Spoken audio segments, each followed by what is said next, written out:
ہے، اور ہمارے لیے کیا ہے کہ ایک رات جو دی گئی ہے وہ کیا ایسی مرحمت فرمائی گئی کہ 1000 مہینوں سے افضل بتا دیا گیا ہے اس رات کو، جو کوئی اس میں جا کے عبادت کر لے الحمدللہ۔ جس شخص نے اس رات میں فجر اور عشاء کی نماز، اس سے بھی آسان معاملہ بتا دیا کہ جس شخص نے اس رات میں فجر اور عشاء کی نماز جماعت کے ساتھ پڑھ لی، اس نے شب قدر کا ثواب حاصل کر لیا۔ اس سے آسان کیا ہوگا؟ لیلۃ القدر کی تعین، یعنی اس کو کیسے طے کیا گیا؟ اتنی بات تو قرآن شریف کی تصریحات سے ثابت ہے کہ لیلۃ القدر رمضان المبارک میں آتی ہے۔ یہ بھی کلیئر ہو جائے ذرا، ہم لوگ جو 15 شعبان بولتے ہیں نا رمضان سے پہلے، تو اس میں ہم نے بہت ساری چیزیں اس کو سمجھا ہوا ہے، آج بس کلیئر ہو گیا، میں اس کے بارے میں بات نہیں کروں گی، میں صرف جو لیلۃ القدر کی بات ہوئی ہے، جو رمضان کی راتوں کی بات ہوئی ہے، اسی کی صرف بات کی جائے گی۔ تو کیا بتایا گیا ہے کہ اتنی بات تو قرآن شریف کی تصریحات سے ثابت ہے کہ لیلۃ القدر رمضان المبارک میں آتی ہے۔ حضرات علماء نے لکھا ہے کہ لیلۃ القدر کو رمضان کی آخری 10 راتوں میں تلاش کرو، پھر ان 10 راتوں میں بھی راتوں میں اس کو وقوع کا زیادہ امکان ہے، یعنی 21، 23، 25، 27، 29 تاریخ میں اس کا زیادہ اہتمام کرنا چاہیے۔ انا انزلناہ، اللہ تعالیٰ ارشاد فرماتے ہیں کہ ہم نے قرآن شریف کو شب قدر میں نازل کیا، اور آپ کو معلوم ہے کہ شب قدر کس قدر مقدس اور عظمت والی رات ہے الحمدللہ۔ پھر خود ہی فرماتے ہیں کہ شب قدر 1000 مہینوں سے بہتر ہے، افضل ہے، یعنی اس رات کی عبادت 1000 مہینے یعنی 83 سال کی عبادت سے زیادہ بہتر ہے۔ 83 سال 4 مہینے بیٹھتے ہیں، ٹھیک ہے، 83 سال 4 مہینے یعنی 83 سال کی عبادت سے زیادہ بہتر ہے۔ اس رات میں تمام مخلوقات کے لیے جو بھی تقدیر ازلی میں لکھا ہے، جو بھی اللہ تعالیٰ نے ہماری تقدیر میں لکھا ہوا ہے،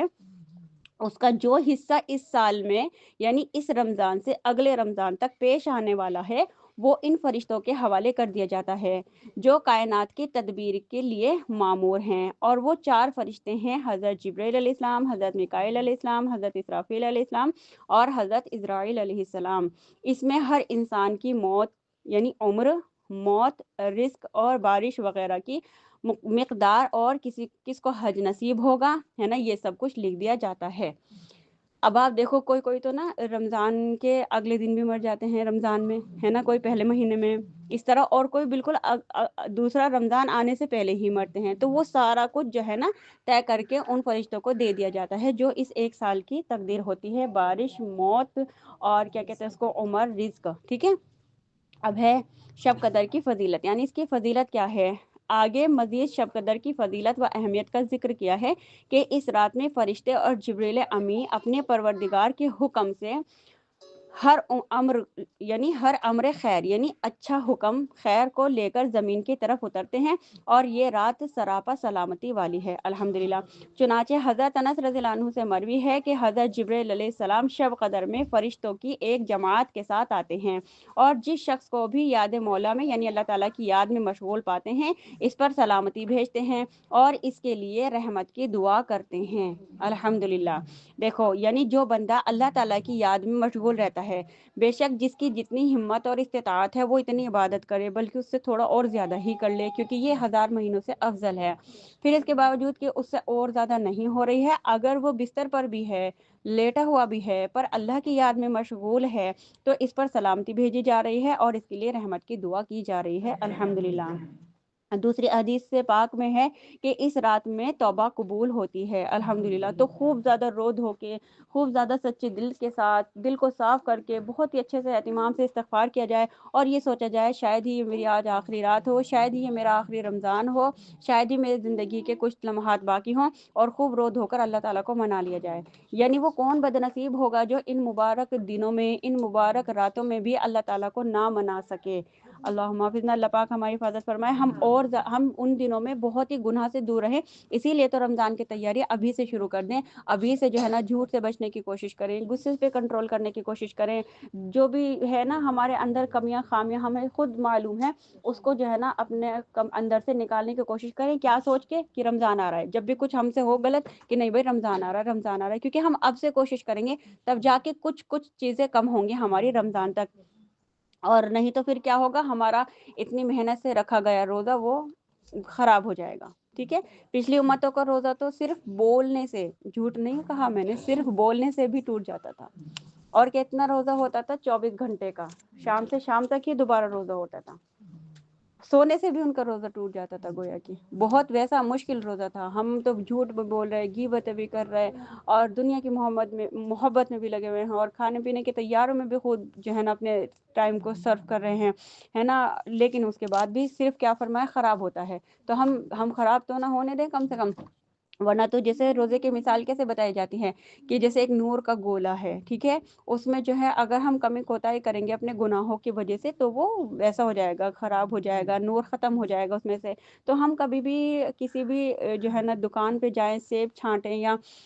टमाटर लें, हम कभी भी गला हुआ नहीं लेंगे। हम सोचेंगे उस पे एक निशान भी ना हो, चाहे उसके छिलके के नीचे सफेद ही साफ ही आपको सेब नजर आए, है ना, लेकिन हम नहीं पसंद करेंगे। तो फिर हम अल्लाह ताला को क्यों जो है ना ऐसा रोजा पेश कर रहे हैं, और हालांकि रोजा खालिस अल्लाह के लिए है, रोजा खालिस अल्लाह के लिए है, ठीक है। तो दूसरी अहादीस पाक में है, इंशाल्लाह जब अभी रमज़ान आएगा, आप नियतें करें, इरादे करें, अल्लाह ताला हमें रमज़ान तक पहुंचा दे, और फिर जो है ना रमज़ान में तालीम का हिस्सा बने, और फिर जो रोज़े की फ़जीलतें हैं, जो तरावी की फ़जीलतें हैं, इंशाल्लाह ताला वो सब कुछ आपको बता दी जाएगी इंशाल्लाह। तो इस रात जो भी इबादत में मशगूल रहता है, इसके पिछले तमाम गुनाह भी माफ़ कर दिए जाते हैं अल्हम्दुलिल्लाह। हत्ता मतलइल फज्र यानी शब कदर में इतना बड़ा सवाब कमाना और फरिश्तों से सलामती व रहमत की दुआ लेना इस रात के किसी एक हिस्से में भी खास नहीं है, बल्कि तुलू फजर तक ये सिलसिला जारी रहता है। यानी कि किसी इशा के बाद होगा या आधी रात में होगा, नहीं, ये पूरा हम सोचते हैं ना, पता है क्या होता है रमजानों में, सब रमजान में ये होता है, शब कदर की रात आ जाती है, ठीक है, वैसे अल्हम्दुलिल्लाह में हम सब भी कहना शुरू कर देते हैं ताकि हम गुस्से से बचें। क्या होता है, जल्दी से बर्तन समेट रहे हैं, जल्दी से जो है ना वो धो रहे हैं, लेकिन गुस्सा भी कर रहे हैं, तो उसमें कोशिश करें एक दूसरे को याद दिलाते रहे, आज शब कदर है, आज शब कदर है, आज शब कदर है, और उसमें खुशी का इजहार करें, और उसमें खूब ज़्यादा जो है ना नेकियों को बटोरने की कोशिश करें, गुनाह से बचने की कोशिश करें, और बस मगरिब के बाद से ही सोच लें शब कदर है, और है बेशक, जभी से जो है ना इस्तिग़फ़ार में, दुआ में, और अल्लाह से ताल्लुक़ में, अल्लाह से बातें बातें कर लें। चलिए इबादत अभी एक वक्त पे जाके मुसल्ले पे आप करेंगी, नमाज़ें तरावियाँ जो भी आप करेंगी वो उस पे करेंगी, लेकिन अल्लाह से ताल्लुक़ से बनाते रहें, और जो है ना गुस्से को ख़त्म करने की कोशिश करें, क्योंकि उस वक़्त में ना पता है क्या होता है, प्रेशर होता है बहुत ज़्यादा कि शब कदर की रात शुरू हो गई, अब इतना सारा काम पड़ा है, ये करना है, वो करना है, तो उसमें ना प्रेशर रहता है, तो बदतमीज़ी से भूल जाता है, गुस्सा भी हो जाता है। तो उसमें कोशिश करें कि नहीं, अल्लाह का हुक्म जो है ना उसको ठंडा-ठंडा मिजाज रखें अपना, क्योंकि नरमी अल्लाह ताला को बेहद पसंद है, और फरमाया गया है कि जो महरूम रहा नरमी से, गोया कि वो सारी भलाइयों से महरूम रहा। और हम बहुत हद तक ना जो बच्चों के साथ होती है ना, वो बहुत हद तक नरमी से गोया कि महरूम ही रहती हैं। मैं बहुत हद तक अपने आप को लाने की कोशिश करती हूँ, लेकिन वो होता रहता है, फिर भी बस अल्लाह पाक जो है ना कबूल फरमाए, बस हमारी तरबियत करना दीन के लिए। क्योंकि और गुस्सा भी वैसे अल्हम्दुलिल्लाह जायज़ चीज़ पे ही आता है, इस चीज़ पे आता है, वो वक्त ज़ाया कर रहे होते हैं बच्चे, बच्चे वक्त की कदर नहीं कर पाते हैं। हालांकि उनको कहती रहती हूँ, बच्चों ये आपने ये लम्हा ज़ाया कर दिया ना, ये कभी भी आपके पास नहीं आएगा, आपने ये कर दिया ना, हालांकि फिर भी, लेकिन बच्चे तो होते हैं बच्चे, वो फिर भी शरारत करते रहते हैं। आगे है तंबीह फरमाई गई है कि शब कदर में बाज़ लोगों को ख़ास अनवार का मुशाहिदा भी होता है, मगर ये ना सबको हासिल होता है, और ना ही इस रात की बरक़ात व सवाब हासिल होने में ऐसे मुशाहिदे को कुछ दखल है। इसकी फ़िक्र में ना पड़ना चाहिए, बल्कि इख़लास नियत से अपने परवरदिगार की याद में लगा रहे। इंशाअल्लाह वो सब कुछ मिलेगा जिसका अल्लाह ताला ने इस रात में देने का वादा फरमाया है। तो आप ना पाँचों के पाँचों ही रातें जाग लें, है ना? क्योंकि देखो अल्लाह ताला एक छुपा भी देते, वैसे ना अल्लाह ताला बता भी सकते थे, अल्लाह के लिए क्या मुश्किल था? लेकिन इसमें हमारे लिए फ़ायदा हो गया है कि बंदा एक रात जागने की बजाय 5 रात जाग लिया। एक तो इंशाल्लाह पक्की है ही, 4 और रातों का सवाब मिलेगा, उसमें जो भी उसने कुछ इबादत की होगी। अगर ये होता ये वाली रात है, तो बस उसी में इबादत करता, उन 4 रात में ना इबादत कर पाता। और दूसरा ये भी इसमें अल्लाह ताला ने हिकमत पोशीदा है कि अगर अल्लाह ताला एग्ज़ैक्ट बता देते कि ये रात है, और उसमें फिर यानी कितनी फ़जीलतों वाली रात होने के बावजूद उसमें फिर लोग नाच भी रहे होते, गा भी रहे होते, जो बहुत ज़्यादा गुनाह करते हैं, और शराब भी पी रहे होते, तो अल्लाह ताला नऊज़ुबिल्लाह कहीं ऐसा ना होता कि उनको बंदर खिंजीर बना दिया जाता। अब तो पता ही नहीं है कौन-सी है ना? तो नाक़दरी करने वालों की पकड़ नहीं आई, और कदर करने वालों की कदर और बढ़ गई कि उनको और ज़्यादा जागना नसीब हो गया, और उनको और ज़्यादा इबादत करना नसीब हो गया। अच्छा, ये वाक़या क्या पेश आया था? अल्लाह ताला चाहते अपने नबी को कि ये वाली रात है, और बता दिया जाता। कैसे नहीं बताया गया था, क्या हुआ था कि 2 सहाबा में ना कुछ आपस में बातचीत हो रही थी, है ना? तो मतलब जैसे झगड़ा टाइप थोड़ा-सा कुछ, है ना? तो जिसकी वजह से जो है ना वो बताया नहीं गया। तो यानी झगड़े की भी बहुत बड़ी नहुसत है, यानी इतनी बड़ी खैर की चीज़ हमें मालूम होने वाली थी, जिसकी वजह से वो जो है ना वापस चली गई, नहीं पता चला हमें। तो अब हम अगर इससे थोड़ा-सा कुछ समझ लें, हम खुद जैसे इबरत हासिल करें, किसी भी वाक़ये से हम इबरत ले सकते हैं, सबक ले सकते हैं। तो अगर मैं लूँगी, मैं तो इससे ये सबक लूँगी कि हमें और पता नहीं क्या-क्या खैर मयस्सर होने वाली थी। अल्लाह ताला क्या-क्या खैर हमारे ऊपर ला रहे थे, लेकिन हमने आपसी घर के झगड़े या शौहर से या ससुराल वालों से या मायके वालों से या पड़ोसियों से, रिश्तेदारों से झगड़ा कर लिया और उसके बिना पर कितनी खैर हमसे जो है ना वापस चली गई।